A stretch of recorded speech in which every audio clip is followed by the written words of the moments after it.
Assalamualaikum warahmatullahi wabarakatuh.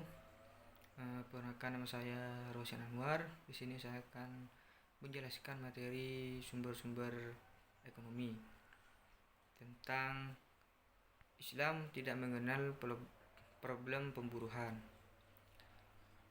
Di sini pandangan Islam terhadap buruh atau pekerja berangkat dari anggapan bahwa majikan dan buruh memiliki tujuan yang sama, yaitu untuk mendapatkan kemaslahatan dalam hidup di dunia maupun akhirat. Buruh bagi seorang majikan adalah partner untuk menggapai kemaslahatan hidup. Seseorang buruh menginginkan untuk memperoleh 4 kemaslahatan, yaitu untuk mendapatkan kebahagiaan spiritual, kebahagiaan jiwa, upah yang diterima, dan kenikmatan pekerjaan itu sendiri. Upah memang merupakan insentif yang diperlukan dalam bekerja, karena diharapkan dengan upah ini meningkatkan akan lebih sejahtera dan akan bisa beramal lebih banyak. Dalam sebuah hadis riwayat Mustawrid bin Syaddad, Rasulullah Shallallahu Alaihi Wasallam bersabda, "Siapa yang menjadi pekerja bagi kita, hendaklah ia mencarikan istri untuknya atau seorang pembantu bila tidak memilikinya.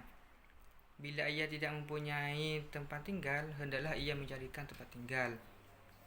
Abu Bakar mengatakan, diberitakan kepadaku bahwa Nabi Muhammad SAW bersabda, "Siapa yang mengambil sikap selain itu, maka ia adalah seseorang yang keterlaluan atau pencuri." Hadis riwayat Daud. Hadis tersebut dan beberapa dalil lainnya secara ringkas, Islam memandang bahwa upah bukan sekedar uang. Paling tidak terdapat 2 perbedaan konsep upah antara konvensional dan Islam. Pertama, Islam melihat upah sangat besar kaitannya dengan konsep moral, sementara Barat tidak. Yang kedua, upah dalam Islam tidak hanya sebatas materi atau kebendaan atau keduniaan, tetapi menembus batas kehidupan, yakni berdimensi akhirat yang disebut dengan pahala. Adapun persamaan kedua konsep upah antara lain Barat dan Islam adalah: yang pertama, prinsip keadilan atau justik, dan kedua, prinsip kekayaan atau kecukupan. Perbedaan upah sering terjadi karena perbedaan pendidikan, usia, pengalaman, adanya perbedaan produktivitas pekerja, atau karena adanya perbedaan kemampuan dan kondisi kerja yang tidak dapat dilihat secara langsung. Kinerja dan perilaku industri, sehingga meskipun keahlian dan atribut pekerja adalah sama, namun pegawai suatu industri bisa berbeda dengan upah industri lainnya.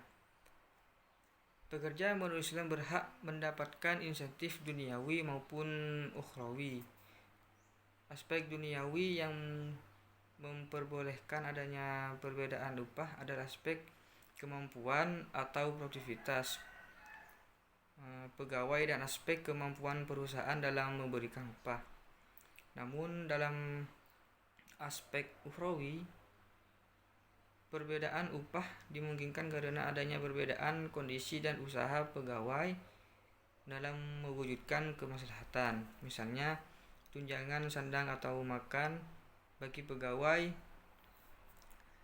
perempuan yang lebih besar dengan pertimbangan kesehatan, tunjangan asuransi kesehatan yang berbeda nilainya untuk menciptakan suasana aman bagi pegawai, dan sebagainya. Hal ini harus dilakukan agar setiap pegawai memiliki akses yang sama untuk berbuat kebaikan.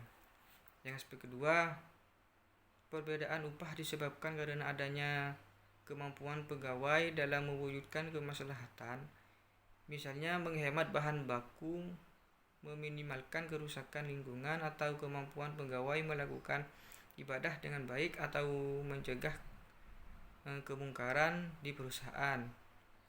Meski demikian, adanya perbedaan upah ini bisa diwujudkan dalam bentuk non-uang seperti manfaat atau insentif lainnya, sehingga mendorong setiap pegawai untuk berlomba meningkatkan kemaslahatan.